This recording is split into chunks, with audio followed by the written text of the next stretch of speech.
Hey guys, welcome to our channel. If you like the video, तो please like and share, and don't forget to subscribe to our channel and comment down all of your questions and suggestions. Thank you. नमस्कार दोस्तों, स्वागत है आपका अपने channel परिचय में। दोस्तों, द्वितीय विश्व युद्ध में वुर्जबर्ग शहर की बमबारी। वुर्जबर्ग शहर जो कि एक जर्मन शहर है, पर एक बड़े पैमाने पर हवाई हमला था और नाजी जर्मनी के खिलाफ अलाइड देशों द्वारा रणनीतिक बमबारी अभियान का हिस्सा था।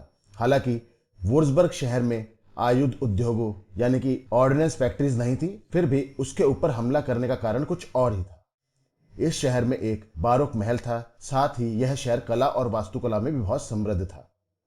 अलाइज देशों का यह मानना था कि अगर बम्बार्डमेंट से बहुत से छोटे छोटे जर्मन शहरों को या कस्बों को टारगेट किया जाए तो जर्मनी को घुटनों पर लाया जा सकता था और युद्ध को खत्म करने के लिए जर्मनी को कमजोर करना बहुत ही जरूरी था।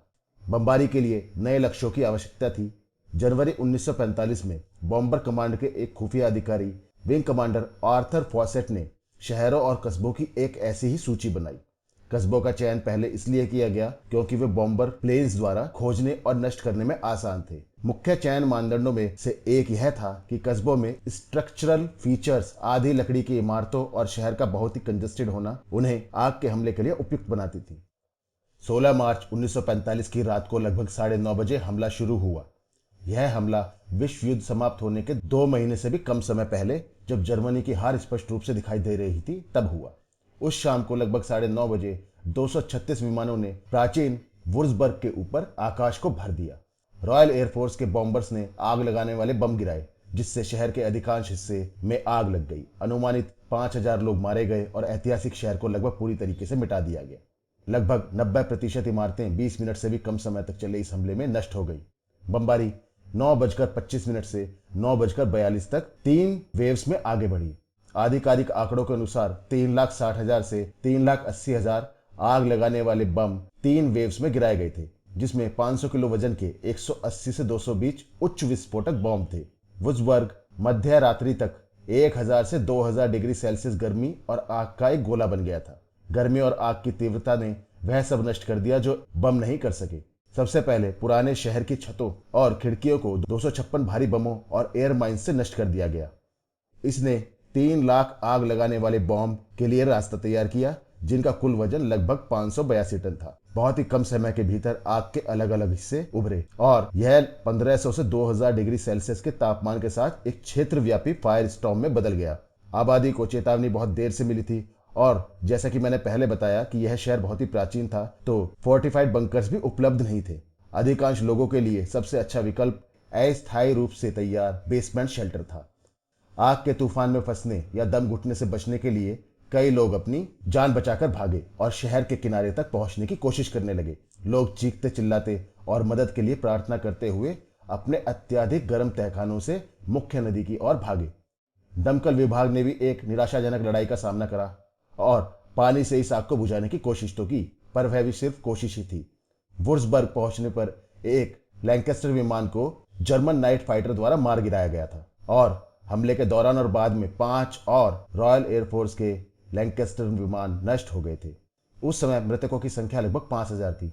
शहर के मलबे में बाद के दिनों में से लगभग 3000 मृतकों को बरामद किया गया था और उनकी पहचान की गई थी और ऐसा माना जाता है कि अतिरिक्त 2000 अनरजिस्टर्ड शरणार्थी मलबे के नीचे मारे गए, जिनकी पहचान कभी नहीं हो पाई।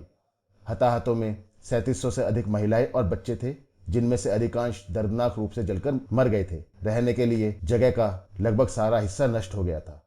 35 चर्च, सभी सार्वजनिक भवन और सांस्कृतिक स्मारक पूरी तरीके से बर्बाद हो गए थे। यह शहर संस्कृति और कला के शानदार उदाहरण से 2.5 मिलियन क्यूबिक मीटर मलबे, राख और जले हुए लोगों की डेड बॉडीज में तब्दील हो गया था। शहर के सभी चर्च, गिरजाघर और अन्य स्मारकों को या तो बहुत क्षति हुई थी या वो बिल्कुल ही नष्ट हो गए थे। शहर का केंद्र, जो कि बहुत ही पुराना था, इस फायर स्टॉर्म में पूरी तरीके से नष्ट हो गया था। 240 किलोमीटर की दूरी से भी बॉम्ब बरसाकर वापस जा रहे बम वर्षक दल जलते हुए शहर की चकाचौंध को देख सकते थे। 17 मार्च 1945 की सुबह लगभग 2 बजे अंतिम बम वर्षक प्लेन बेस पर वापस लौट आया। 6 अप्रैल 1945 को इस शहर ने अमेरिकी सेना के सामने आत्मसमर्पण कर दिया। अगले 20 वर्षों में ऐतिहासिक महत्व की इमारतों को बहुत ही मेहनत और सटीक रूप से दोबारा बनाया गया। शहर का पुनर्निर्माण करने वाले नागरिकों में ज्यादातर महिलाएं थीं, क्योंकि पुरुष या तो मर चुके थे या अभी भी युद्ध में कैदी थे। 27 मिलियन क्यूबिक मीटर मलबे को 1964 में पूरी तरीके से साफ किया गया था। 1939 में वुर्ज़बर्ग की जनसंख्या 1,12,997 थी। 1950 तक यह घटकर 86,564 रह गई थी। दोस्तों, हम सभी जानते हैं कि हिटलर ने किस तरीके से पूरे यूरोप को एक जंग में धकेल दिया। इसीलिए बहुत जरूरी है कि हम अपने नेताओं का चुनाव बहुत सोच समझकर और ध्यानपूर्वक करें। कभी भी अपना वोट खराब ना करें, क्योंकि न सिर्फ ये लोग जो इस घटना में मरे थे, बल्कि ऐसे बहुत से लोग ही सेकेंड वर्ल्ड वॉर में मरे थे।